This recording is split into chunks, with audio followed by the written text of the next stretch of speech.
Hola a todos, bienvenidos a un nuevo seminario de 30 Minutes Medicine. Mi nombre es Franco Schettino y hoy día los acompañaré con este nuevo video acerca de glomerulopatías. Esta vez hablaremos sobre la nefropatía IgA. Esta será la hoja de ruta de la presentación. Comenzaremos introduciendo el tema y conversando acerca de las principales definiciones del tema. La glomerulonefritis IgA también se conoce como glomerulonefritis mesangial por IgA o también se conoce como enfermedad de Berger. Las tres son sinónimos. Y por lo tanto debemos definirla como una enfermedad que se caracteriza por una glomerulonefritis, es decir, una inflamación del glomérulo de tipo mesangial o por afectación mesangial, que a su vez es proliferativa, es decir, hay una proliferación de las células mesangiales y que se caracteriza o es secundaria a un depósito difuso de inmunoglobulina A en el mesangio. Recalco la palabra mesangial y sobre todo la inmunoglobulina A porque forman parte de la patogénesis y nos permiten entonces comprender el cuadro clínico más frecuente de esta patología. Si recuerdan del video anterior de glomerulopatías, podemos recordar que la afectación mesangial se traduce clínicamente por una hematuria. Y eso es lo que es el cuadro clínico más frecuentemente visto en pacientes con nefropatía IgA. Corresponde a la enfermedad glomerular primaria más frecuente en todo el mundo, por eso su importancia y por eso es que le quisimos dedicar un video particular a esta enfermedad. Es más frecuente en hombres y generalmente entre la segunda y la tercera década de la vida. Esto a modo de introducción o como definiciones generales. Brevemente, en relación con la epidemiología, se ha descrito una incidencia de al menos 2,5 por cada 100.000 habitantes. Algunas publicaciones refieren que hasta el 5% de la población podría tener a nivel mundial nefropatía IgA. Lo que pasa es que puede ser muchas veces asintomático, por lo tanto hay pacientes que si no se estudian por otra causa probablemente nunca sepan que tienen nefropatía por IgA o alteraciones al menos consistentes con una nefropatía por IgA a nivel de la glicosilación de la IgA, como vamos a ver más adelante. En datos españoles registrados por pacientes que con glomerulonefritis o cuadro de glomerulonefritis se hicieron biopsia, hasta un 15% de ellas demostraron cuadros compatibles con IgA, lo que es un gran número de pacientes con esta enfermedad. Suele ser más frecuente en pacientes asiáticos o caucásicos y vemos, como lo muestra esta figura, una variación geográfica muy marcada, en la que vemos en rojo una alta prevalencia de la enfermedad en países como Norteamérica o Centroamérica, Japón también y países más nórdicos. Y vemos que hacia la región más africana tenemos una disminución de la incidencia. También en Europa y Asia Central tenemos una muy leve incidencia de la enfermedad. En relación con la etiopatogenia, esto es quizás lo más importante para poder comprender la clínica de la enfermedad en sí. El evento inicial que gatilla todo esto es un depósito mesangial de inmunoglobulina A. Esa es la patogenia principal de la enfermedad. Y ahora la idea es comprender cómo es que se produce este depósito anómalo de inmunoglobulina A. Además, y secundariamente, generalmente en algunos casos más graves, pueden haber también depósitos de IgG y se pueden encontrar depósitos de complemento, particularmente de C3, por activación de la vía alterna, y por lo tanto, esos son hallazgos que podemos encontrar en la biopsia, por ejemplo, pero como dice en la diapositiva, tienen que ver con la gravedad de la enfermedad, y lo central en esto es el depósito de IgA. Existen varios puntos clave para comprender la enfermedad, particularmente, y el principal de ellos, como les adelantaba, la alteración es en la galactosidación de la IgA, es decir, en la glicosilación de la galactosa. En los puentes que unen las IgA, ¿cierto? Como dímeros, tenemos puentes glicados, y una alteración en esta glicosilación puede generar una IgA anómala. Secundario a esto, también hay formación de inmunocomplejos que se van a depositar, ¿cierto? Como ya dijimos, en el mesangio.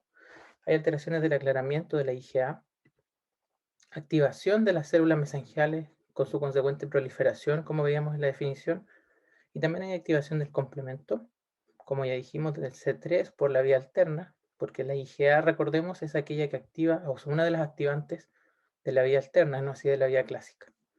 Y también hay factores genéticos involucrados.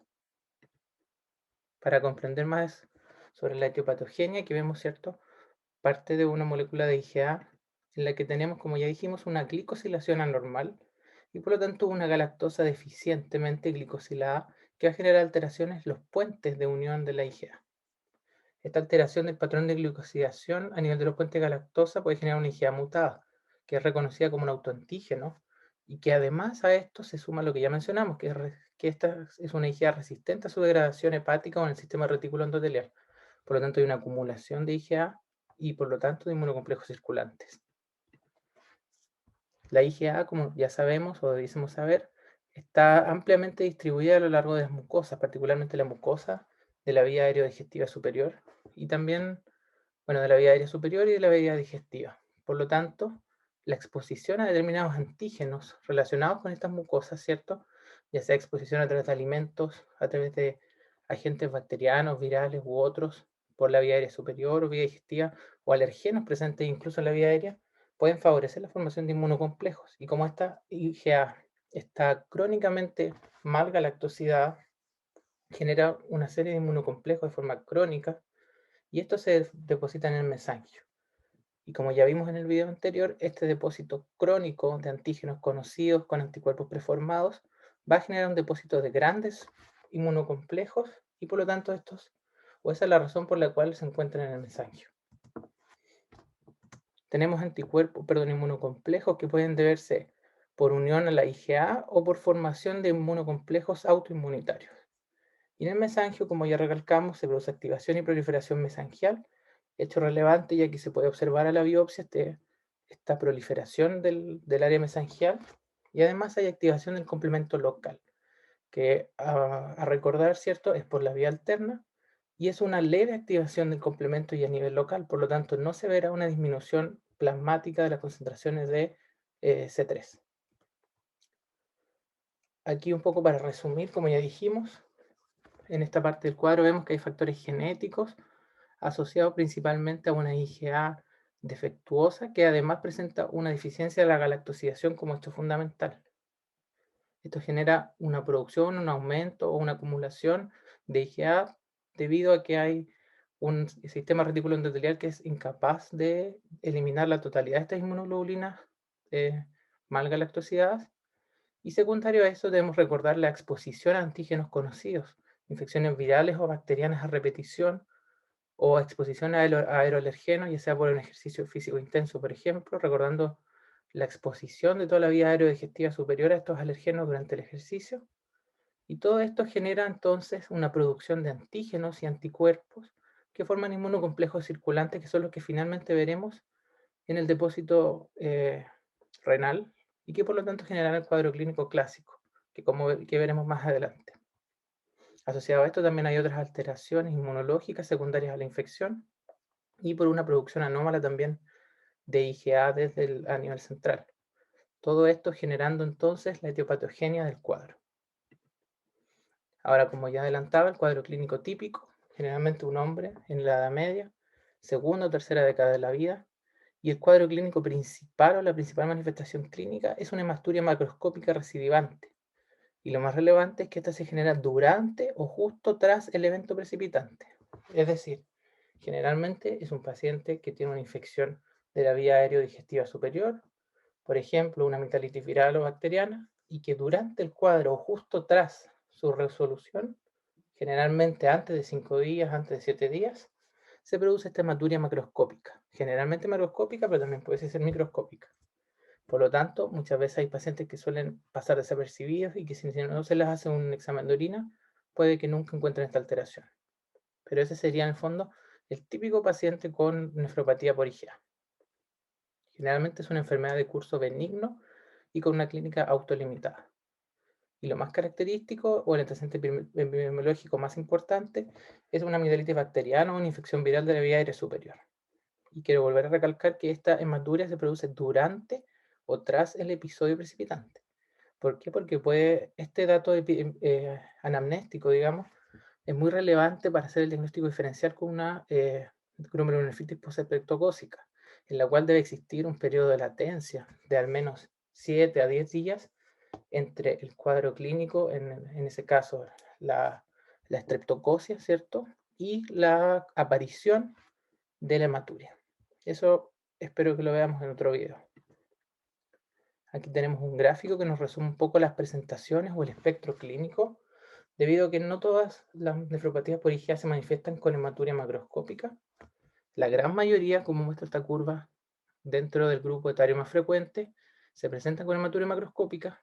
Algunos pueden presentarse con anormalidades asintomáticas del sedimento urinario, particularmente una microhematuria. y estas dos serían las formas de presentación más frecuentes.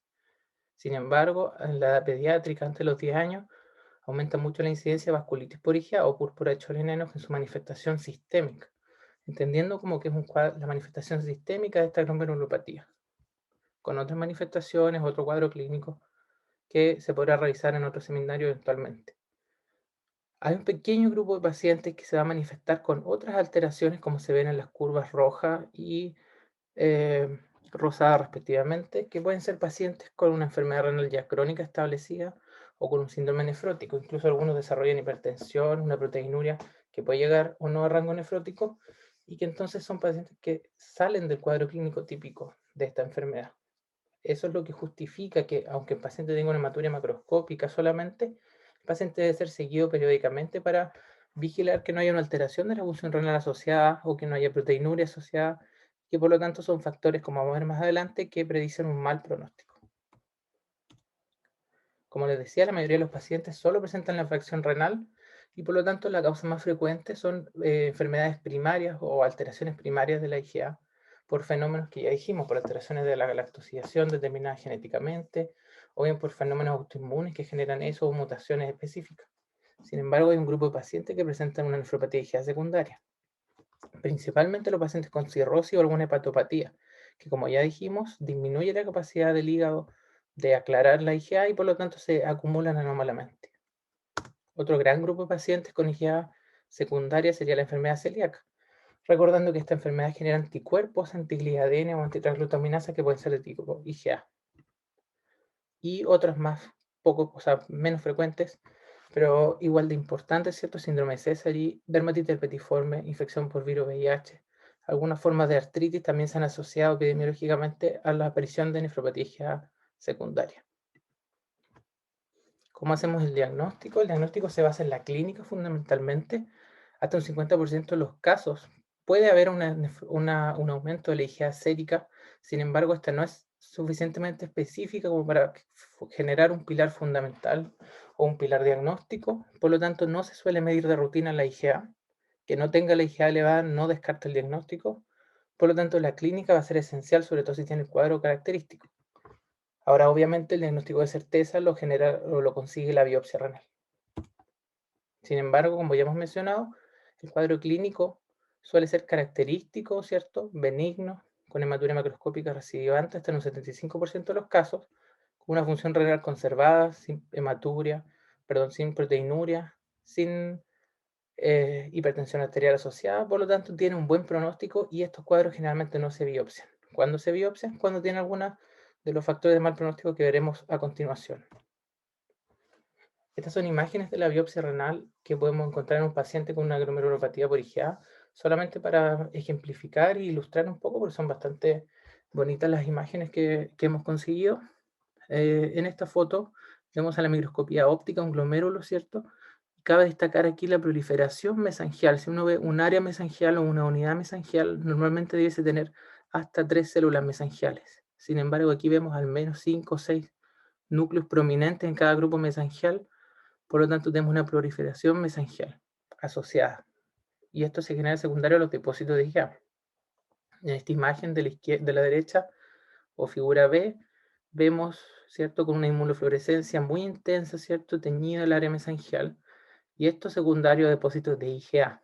Podríamos también tener levemente una tinción para C3 positiva, como dijimos, por una afectación o activación local del complemento. Sin embargo, en esta imagen se ve una inmunofluorescencia o una tinción intensa para IgA. Aquí tenemos lo mismo, otro paciente, otra imagen, donde vemos la proliferación mesangial. En el área mesangial vemos más células de las que debiésemos tener, y aquí vemos en una inmunofluorescencia también la tinción mesangial intensamente para IgA. Este es como el cuadro resumen o un cuadro más simplificado de lo que veríamos a la biopsia, recordando, ¿cierto? Este mismo esquema lo vimos en el primer video de glomerulopatías en generalidades. ¿Qué podemos ver? Vemos proliferación mesangial, más células mesangiales asociadas también a depósitos en el mesangio de inmunoglobulina A o inmunocomplejos con inmunoglobulina A. Entonces este es el resumen o los hallazgos más característicos: depósito de IgA muy intenso, mesangial, recordando, Puede haber depósito C3 levemente positivo, pero como dijimos, el complemento periférico estaría normal o en sangre periférica, y siempre C4 normal sin activación de C4, debido a que esta es una activación de la vía alterna al complemento, como ya hemos repetido. Y proliferación mesangial, o sea, más de 3 células mesangiales por área definida. Estos son como a grandes rasgos los hallazgos más característicos. Ya les adelantaba un poco, existen factores de mal pronóstico dentro de las nefropatías por IgA, y clínicamente podemos verlo en pacientes con hipertensión asociada de reciente aparición, no hipertensión esencial, con falla renal de distinto grado, proteinuria persistente, generalmente más de 1 gramo o más de 0,5, en algunos textos, como ya vamos a ver, más actualizados. La edad avanzada o la aparición en la edad avanzada, recordando que esta enfermedad es de la segunda o tercera década de la vida, y pacientes muy obesos también pudiesen generar cuadro clínico de mal pronóstico. Cualquiera de estos, ¿cierto?, podría justificar en un paciente que tiene la sospecha de una nefropatía IgA, podría justificar la realización de una biopsia renal para en el fondo descartar que no tenga alguna alteración grave. Histopatológicamente, ¿cuáles son los factores de mal pronóstico en una IgA? Cualquier paciente con IgA, pero que a la biopsia tenga hipercelularidad mesangial elevada, que tenga glomerulosclerosis segmentaria asociada, o que haya proliferación endocapilar, atrofia tubular o fibrosis intersticial, que son hallazgos que no debiesen estar en un curso benigno autolimitado de la IgA. Como ya les decía, el 75% de los pacientes suele tener un cuadro benigno y clásico, pero hasta un 30% de ellos puede desarrollar mala evolución y podría presentar a 20 años del diagnóstico una enfermedad renal crónica terminal.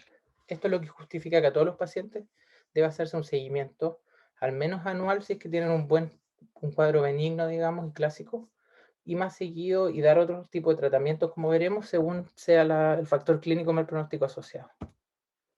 Ahora, el tratamiento, debemos entender que no existe un tratamiento específico para la nefropatía por IgA, solamente hay un tratamiento de soporte sintomático en la mayoría de los casos.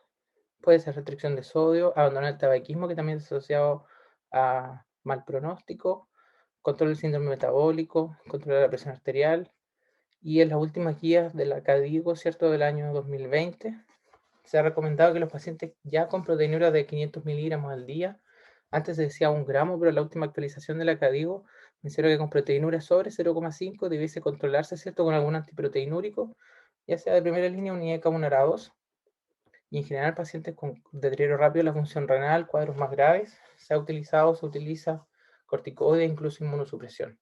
Esto como una diapositiva a grandes rasgos solamente. Claramente el manejo de estos casos es de especialidad. Aquí hay un algoritmo clínico que ya es un poco antiguo, pero sigue estando igualmente vigente en las últimas guías. No es la idea entrar en detalle en ello. Sin embargo, mencionar que hay grupos de bajo riesgo, intermedio riesgo y riesgo alto.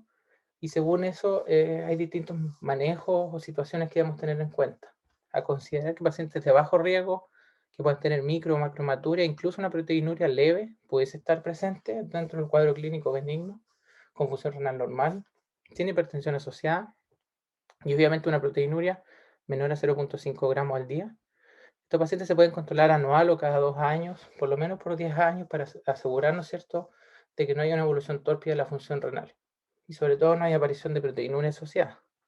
Pacientes de grupo intermedio que tengan un poco más de proteinuria o algún grado de falla renal leve o incluso un poco de hipertensión, podemos optimizar la terapia de soporte antiproteinúricos, control de hipertensión arterial, y dependiendo de la afectación de la función glomerular, vamos a ver si se benefician de corticoterapia o de inmunosupresión, dependiendo del caso. Pero tampoco hay mucho consenso, sobre todo en aquellos pacientes con una función renal eh, límite, digamos, de 30 y 50. Pacientes de alto riesgo que se presentan con falla renal aguda, glomerulonefritis rápidamente progresiva, claramente hay que descartar que no sean otros cuadros de glomerulonefritis asociadas, porque no es el curso habitual de, de una nefropatía IgA, y se debe considerar, ¿cierto?, la inmunosupresión, el manejo de soporte, incluso con corticoides, según sea el caso. Ahora una viñeta clínica breve, pero que ilustra un poco el caso clínico típico de estos pacientes, como ya les comentaba. Un hombre de 24 años, sin patologías crónicas, y consulta por orina hematúrica y un poco espumosa en las últimas 48 horas. Como antecedente clínico, estaba cursando, ¿cierto?, con una faringitis aguda viral en ese momento. Al examen físico, la presión estaba normal, frecuencia cardíaca normal, no había edema. Y en el laboratorio tenemos una creatinina normal, una orina completa con hematuria, un poco de proteinuria leve, acantocitos 40%, que nos indica, ¿cierto?, que la hematuria es de origen glomerular. Se pudo medir complemento, que estaba normal, lo que es consistente, ¿cierto?, con una nefropatía por IgA, porque es una glomerulonefritis normocomplementémica. Se pudo medir la IgA, que se encontraba particularmente elevada, recordando que esto no es el caso de todos los pacientes. Todo este cuadro clínico, ¿cierto?, y apoyado por el laboratorio, nos indica que claramente es un paciente con una nefropatía por IgA, cursando con una hematuria, probablemente el primer episodio, probablemente si el paciente desarrolla futuro una nueva faringitis, o alguna otra infección de la vía aéreo-digestiva superior, probablemente este paciente volverá a cursar con hematuria, quizá un poco proteinuria. Lo importante es controlarlo, ver que no haya aumento de la proteinuria, que no haya falla renal asociada, y probablemente este paciente, ¿cierto?, tenga crónicamente su nefropatía IgA. ¿Cuáles son los puntos o mensajes importantes o los take home points de esta presentación? Lo primero es que la nefropatía IgA es la enfermedad glomerular primaria más frecuente a nivel mundial, por eso debemos conocerla. Segundo, que el evento patogénico inicial es el depósito mesangial de IgA deficientemente galactosidada. Tercero, que el cuadro clínico típico es un paciente de la edad media, ¿cierto? Segunda, tercera década, con una hematuria recidivante durante un evento precipitante identificable y a repetición, durante o incluso justo posterior a él, ¿cierto? Pero no esperar un periodo de latencia, no más allá de una semana, no más allá de 5 días, porque ahí ya habría que entrar en el diagnóstico diferencial con una glomerulonefritis postestreptocócica, por ejemplo. El diagnóstico de certeza se realiza mediante la biopsia renal, sin embargo, no todos los pacientes se biopsian, de hecho, la gran mayoría, como les dije, el 75% de ellos no se biopsian. Y en general, el tratamiento es sintomático de soporte, salvo que hayan factores de riesgo asociados, evolución tórpida, evolución no clásica, que en el fondo, como ya vimos, hay manejo con corticoide, incluso inmunosupresión. Esta es la bibliografía utilizada principalmente. Y aquí les dejo el correo para que nos contacten en caso de cualquier duda o consulta. Muchas gracias.